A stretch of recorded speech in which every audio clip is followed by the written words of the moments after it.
Hello, and welcome to the Quiet and Strong podcast, especially for introverts. I'm your host, David Hall, and the creator of quietandstrong.com. This is a weekly podcast dedicated to understanding the strengths and needs of introverts. Introversion is not something to fix, but to be embraced. Normally, we air each episode on Monday. Be sure to subscribe on your favorite platform. So I was talking to an introverted friend recently. She heard about the podcast, but she hadn't listened yet. She was interested, and as I was describing how the goal is to help introverts embrace their gifts and honor their needs, she said something like, well, don't we live in an extroverted world? Kind of like, what's the point? So I assured her that there are many strengths and gifts of introverts that we can learn to embrace if we haven't already. So hopefully she's listened to the show now. So, do we live in an extroverted world? What do you think? I don't think so. I think we live in a world of introverts and extroverts, and it's estimated to be about a 50-50 split. Amongst introverts and extroverts, there's a great diversity of personality types and gifts. I think we complement each other with our strengths. So why do people believe the world's extroverted? In Susan Cain's book, Quiet, The Power of Introverts in a World That Can't Stop Talking, she terms it as the extrovert ideal. It's the extrovert ideal that people are trying to live up to. So Susan Cain writes, it makes sense that so many introverts hide even from themselves. We live with a value system that I call the extrovert ideal, the omnipresent belief that the ideal self is gregarious, alpha, and comfortable in the spotlight. The archetypal extrovert prefers action to contemplation, risk-taking to heed-taking, certainty to doubt. He favors quick decisions, even at the risk of being wrong. She works well in teams and socializes in groups. We like to think that we value individuality, but all too often we admire one type of individual, the kind who's comfortable putting himself out there. Sure, we allow technologically gifted loners who launch companies in garages to have any personality they please, but they are the exceptions, not the rule. Our tolerance extends mainly to those who get fabulously wealthy or hold the promise of doing so. End quote. So that's the extroverted ideal that many think that we're trying to live up to. So what do you think? Gregarious, alpha, comfortable in the spotlight? Do those describe you? As you know, I'm definitely an introvert. And I think you probably wouldn't describe me as gregarious. I'm definitely friendly. I like to make connections with people. Gregarious is not a word to describe me. Probably not alpha either, but learning about my gifts, I'm extremely confident. Also understanding introversion, I'm very comfortable in the spotlight and I often seek it out. I believe that by understanding your introversion, you can excel in whatever you want to do, but not by pretending to be something you're not. When I was young, I loved to pretend. I had a great imagination. I'd imagine I was a superhero or maybe a pirate, and this helped me explore who I was and who I wanted to become. I didn't become a pirate. As an adult and as an introvert, I've also done my fair share of pretending to be something other than who I am. To try to be what I thought others wanted. Maybe trying to live up to this extrovert ideal. And through that process, I've come a long way in understanding myself and embracing my introversion. I've learned how I operate best and what I need. One of my big epiphanies was that those qualities that make me an introvert are with me to stay. And I have some unique gifts because of them. I think, I spend more time in my head than not. I usually think before I speak, and so on. Does that describe you? Introverts and extroverts each have great gifts and strengths, and there's a wide spectrum of gifts and strengths, even among one group or the other. I have learned who I am and who I am not. I have different needs and abilities than anyone else. I've also learned that I'm most successful and happy when I'm true to myself and not trying to be what I think others want me to be. I am an introvert. I am not a defective extrovert. What I don't like to hear is that in order to be successful, sometimes you need to pretend to be an extrovert, or act like an extrovert, or fake it till you make it. I've heard some say that introverts need to extrovert from time to time. It's as if the perception is that introverts all want to be extroverts. I'm sorry, but extroverts don't hold monopoly on any particular activity. If you're an introvert that participates in public speaking, making conversation, leadership, or many other activities that some may perceive as extrovert activities, that doesn't mean you're pretending to be an extrovert. It means you're using your own strengths and succeeding in your own way. I don't think introverts or extroverts own different activities, but rather each approach and do them differently. Let's take the example of small talk. Sometimes this is an activity identified with extroverts. It's true, introverts tend to avoid small talk, preferring deep and more intimate conversation. Introverts also tend to think before speaking, and sometimes the pace of small talk may be a bit fast for the introvert's liking.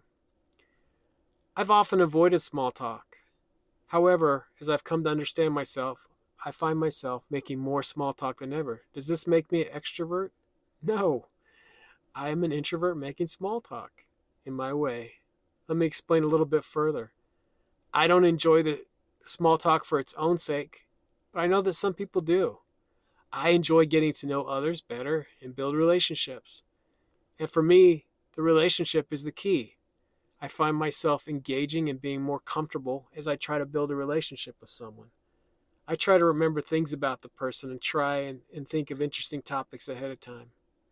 That doesn't always come natural to me, so I do have to make a bit of effort, but I'm getting better at it.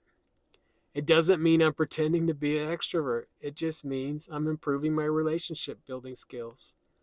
But I'm approaching it in my own introverted way. My ability and patience for small talk with those I know or like to know has greatly improved. However, I'm not likely to strike up conversation in the grocery store checkout line just for fun. There are times when I need to make small talk, and I've learned to prepare for it and just relax and try my best to enjoy it. There are many other examples of how we engage in activities that some may perceive to be an extroverted activity. I've learned by participating in these activities, I'm not acting like an extrovert, but rather embracing who I am, getting what I want and need, and doing things the way I do them best. So back to Susan Cain, she goes on to celebrate some achievements from famous introverts. But we make a grave mistake to embrace the extrovert ideal as unthinkingly some of our greatest ideas, art, and inventions, from the theory of evolution to Van Gogh's sunflowers to the personal computer, came from quiet, cerebral people who knew how to tune into their inner world and the treasure to be found there. Without introverts, the world would be devoid of the theory of gravity, the theory of relativity, Yeats' The Second Coming, Chopin's Nocturnes, Proust's In Search of Lost Time, Peter Pan, Orwell's 1984 and Animal Farm, The Cat in the Hat, Charlie Brown, Schindler's List, E.T., and Close Encounters of the Third Kind, Google, Harry Potter. Which of these could you live without? I know I couldn't live without Google. At this point, I can't imagine a world without such great access to information anytime, anywhere. Again, things and ideas, inventions, art, and literature brought to you by introverts. So these are examples of famous people. But what about in your own life? What gifts, what does your introversion do for you? Maybe it helps you to come up with great ideas in your business, in your home. Maybe it helps you with creativity, or maybe you're really good at coaching others and helping other people. There's so many different gifts, and hopefully you're embracing yours. Have you ever heard of someone say that they used to be an introvert, but now they're an extrovert? They have learned to be more social, and now they are cured of introversion? Or maybe the other way around. They used to be more extroverted and now are more introverted since they like to spend more time alone at this point in life. I'm assuming that being a cured introvert means that they are more outgoing than they used to be. Again, that doesn't make them an extrovert, but rather an outgoing introvert. I get tired of the word introversion having a negative connotation that some people don't want to be associated with. After all, introversion doesn't mean shy, timid, fearful, insecure. These terms can apply to either an introvert or extrovert, and neither an introvert or extrovert can overcome such things as shyness. Introversion is turning to the inner world of ideas more than turning outward, and extroversion is more of a focus on the outside world. Of course, everyone thinks and everyone pays attention to what's going on around them to varying degrees. You just can't measure introversion or extroversion solely on the basis of how outwardly social someone appears. What is happening on the inside? So, if you are as social as you want to be, why does understanding about your introversion even matter? If you claim to be an extrovert but truly have introverted preferences, you're not understanding your gifts. In my case, I'm a deep thinker, a dreamer. I get lost in thought. I've always spent more time in my head, and this is not going to change for me. I appreciate who I am and the gifts I have, and would not change this if I could. Becoming more social does not change the following introverted traits. I usually spend more time in my inner world of ideas. I think and then speak. I prefer to communicate in writing rather than speaking. I may be drained by social interaction, but energized by deep thought. Introverts deeply value relationships with others, but an introvert's social relationship needs may be different than the needs of an extrovert. As an introvert, I definitely need some time alone to think or time to recharge after certain activities. For me, it's finding the right balance between social interaction and time alone. It's different for every introvert. The key is to figure out what your ideal balance is and work towards that.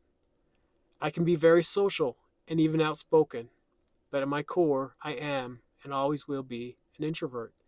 And learning to understand myself and embrace my gifts has made me better. As an introvert, you can be as social as you want, but what do you want? You know what's fun and what's not. And just because extroverts have certain social expectations and needs, that doesn't mean as an introvert you will have those same needs or expectations. Keep in mind, an extrovert needs people to recharge. Their social needs are greater. They need social interaction after time spent alone, or they may begin to feel very isolated. On the flip side, an introvert can be perfectly comfortable and successful in social settings, but their need for social interaction is a bit less. And as mentioned, they may need time alone to recharge after. The key to all this is to understand yourself, your strengths, and what you need. Remember, it's not good or bad to be an introvert or extrovert, but it's important to be aware of what makes you happy. So, do we live in an extroverted world? We do tend to hear from extroverts more. They are talking more, and that might be part of the problem. But let's keep the conversation going on our introverted side for a better world. Not an introverted or extroverted, but a world where many types of strengths and needs are understood, celebrated, and supported. So along those lines, I received a very nice email this week. Here's a part of it. I've been listening to your podcast for the past couple of months. As an introvert, I realized how to embrace the introversion in me through your podcasts. I would like to take the opportunity to thank you. and how you've changed my life. So thank you so much for joining me. I look forward to further connecting with you. Reach out at david@quietandstrong.com or check out the website quietandstrong.com. I'll add social media channels to the show notes. Please comment on social media posts. Send me topics or guests you would like to see on the show. There's so many great things about being an introvert, so we need those things to be understood. Get to know your introverted strengths and needs, and be strong.